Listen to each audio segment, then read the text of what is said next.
Hey, it's me, Ben from theselfhelpcompany.com. I want to thank you for tuning in to today's episode.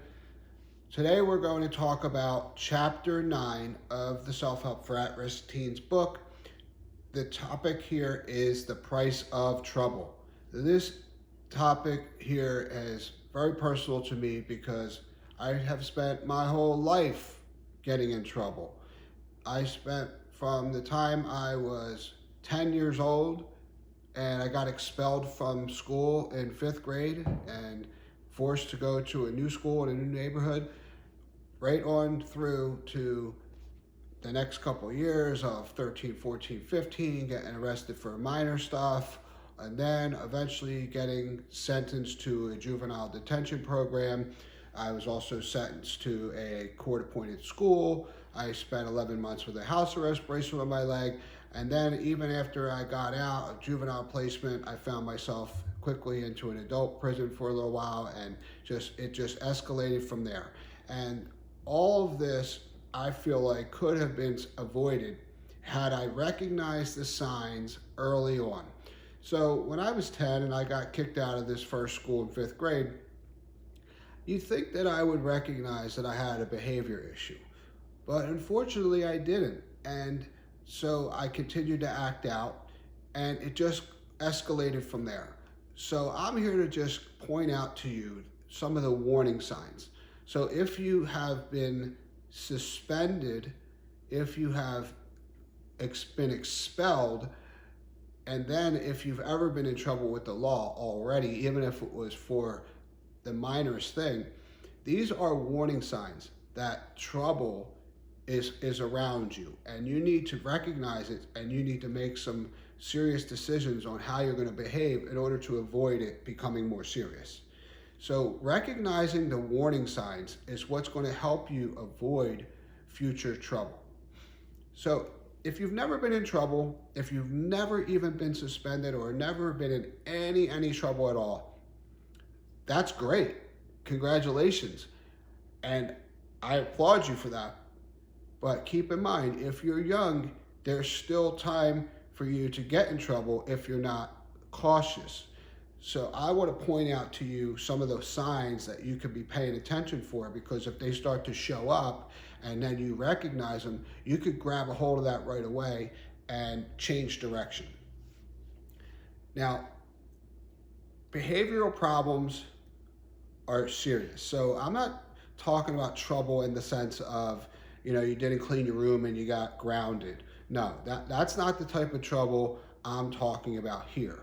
I'm talking about trouble with, like I said, getting suspended, getting in trouble with the law, getting fired from a job because of disrespecting people or talking back to your teachers, or any kind of real actual behavior problems. That's the kind of trouble that I want to point out to you and focus on, because everyone gets in like little bits of stuff. If you're a kid, you're going to get, your hand slapped a couple times here and there. But when you start to realize that your problems are bigger than that, it's going to be up to you to take control of the situation. And you can totally control it, because if your behavior is because you're showing off for your friends, then maybe you need to stop hanging out with them friends, or maybe you need to realize that you don't need to do that in order to be accepted, And the thing is, most of the time, that's the case, where people are showing off for other people, and the trouble you're getting into is really from hanging out with the wrong crowd and getting in trouble. Maybe even if you're not the troublemaker, if you're hanging out with the wrong people, you might actually become guilty by association.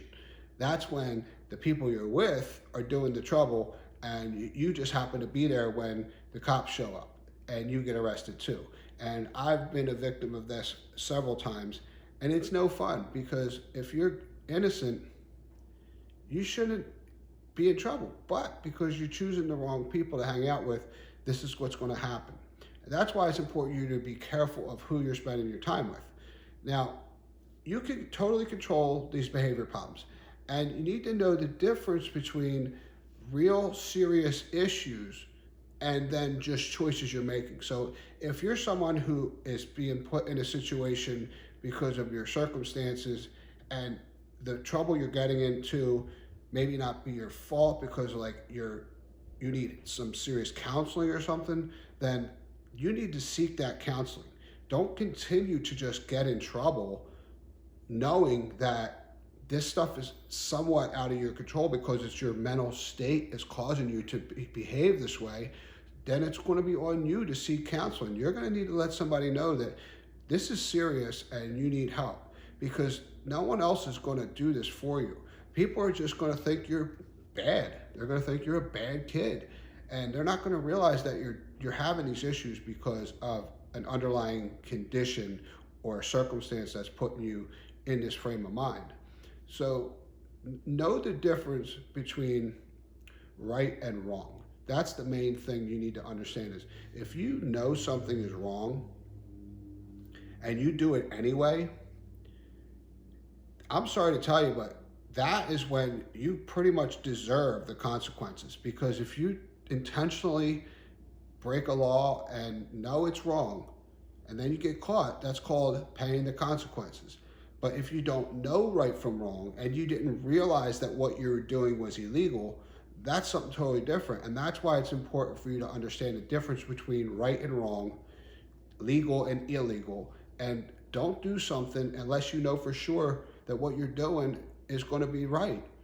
Is if you have any doubts about whether it's against the rules, because it's not just about law, it's not just about outside with the police, it's also in school, it's also at home. So whatever the rules are, until you turn 18 and you're a full-fledged adult and you live on your own, whatever the rules are is what you need to abide by. So depending on if it's, like I said, the school's rules, they have a code of conduct. It might be a dress code. It might be a specific thing where if you're late so many times, you're going to get an in-school suspension, or you're late, you miss so many days, you're going to get an actual suspension.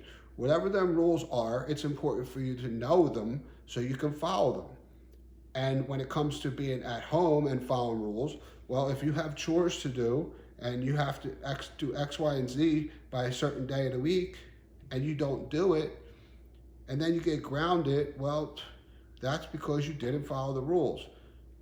But like I said, I'm not here to talk about your little, getting grounded stuff. I'm talking about real trouble, because in my life, real trouble has been the biggest setbacks I've ever had. So there are all kinds of costs associated with getting in trouble. First of all, when you get arrested, often you're going to spend at least a couple hours, if not a night, in jail. Depending on if maybe on your first arrest, you might get what's called released on your own recognizance, ROR is what it was called back in my day. That means you don't have to pay any money to get out of jail. It's like bail. Your bail is just like signing it. That's your first time. You get it's like a free, kind of a slap on the wrist. But that's just to get you out. You still got to go to court and everything like that. But after your first time, now all of a sudden they're going to say, all right, this kid's up to no good. Now your bail might be set at $5,000. And oftentimes they make you pay 10% of that. So it might cost you $500 to get out. So now you got $500 in bail money. Now, depending on what your charges is, you might need to hire a lawyer. And if you're of low income and you can't afford a lawyer, you'll get assigned a public defender. Now, public defenders are generally just not the best lawyers. They kind of work for the system. So you got to be careful by using a public defender, especially if you're on a serious charge.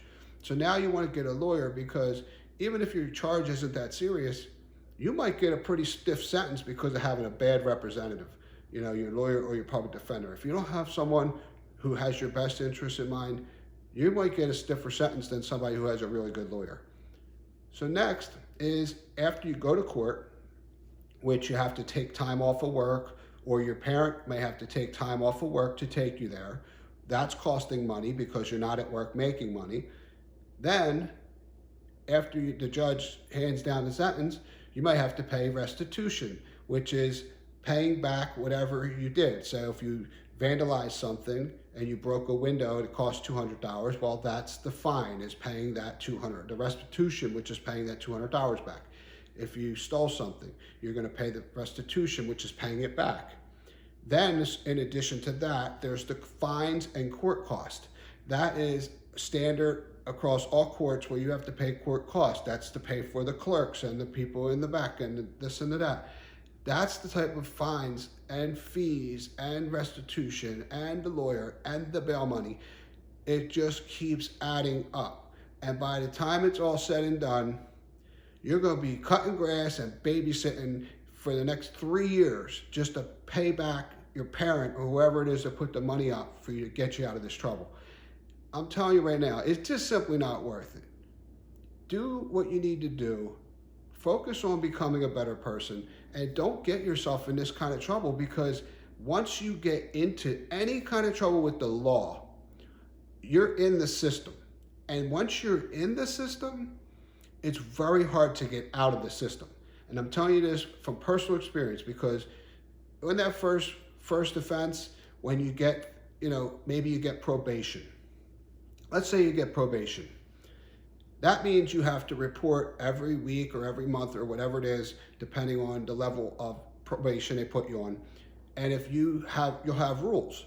So if you break the probation, if you violate the probation and you don't check in or you don't do whatever it is they say, you then violate probation. And once you violate your probation, you have to go back in front of the judge. And then when that happens, boom, they might give you either more probation if you're lucky, or you might get sentenced to a juvenile placement program or something like that, depending. So once you're in the system, it's kind of like a setup, because you get this probation and you think it's no big deal. But when you break the probation, because they make you jump through so many hoops, you got to check in, you got to call, you got to go to the office, you got so many appointments that half the time you can't even keep track of them all. So it's a setup. And plus, you got to realize that once you're in the system, you're starting to, all right, when you go to probation office, and you're waiting in the waiting room, guess who you're going to be sitting there with? A whole bunch of other people just like you, who are already been in trouble. And you might see a kid from school who was in trouble, and the next thing you know, you and him are plotting to go do something after you leave there. And the more times you're going into these environments, the more times you're sitting in court with other people like you, you become like the people you surround yourself with. So this was the problem I had. I went into a juvenile program, and as much as I wanted to do better, I was surrounded by criminals. And criminals talk about illegal things, and all of a sudden you get real hyped up on making more money the wrong way. And when I went to the court-appointed school, every day it was like busloads of other juvenile delinquents, and they were always just plotting on what kind of drug they're going to do, or what they're going to steal, or what kind of thing they're going to sell for money. And it's just, when you become consumed in this type of environment, it's just so hard to break away. Very few people ever do. And that's the problem, because most of the time, when you're a juvenile delinquent, if you don't really get serious, you become an adult criminal. And when I look back, and the first time I really got arrested for real, like an underage drinking, I might have been like 13 or 14. The last time I got arrested, it was for some stupid thing at a football game. But guess what? 20 years apart, and a whole bunch of other times in between. When you do something for 20 years, that's called a career. And when you're doing something illegal for 20 years, that's called a career criminal.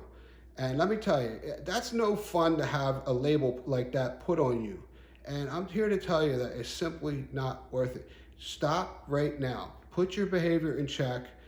Criminal records will follow you no matter where you go. You could leave the state, you could leave the city, you could go far away as you want. The criminal record will follow you. And long after you did something wrong, you might think it's all gone, 5, 10 years gone by, nobody knows, nobody cares. Then you go one day and apply for a job that you really, really want, and they're like, wow, man, you're really qualified, we really like you, but unfortunately you have this criminal record, and sorry, our policy says we can't hire you. And it's just not worth it. This is what I'm trying to tell you. Stop right now. Separate yourself from the crowd. Become a leader, not a follower. Again, if you're having anger issues, behavior issues, seek some kind of help if you can't get it under control on your own.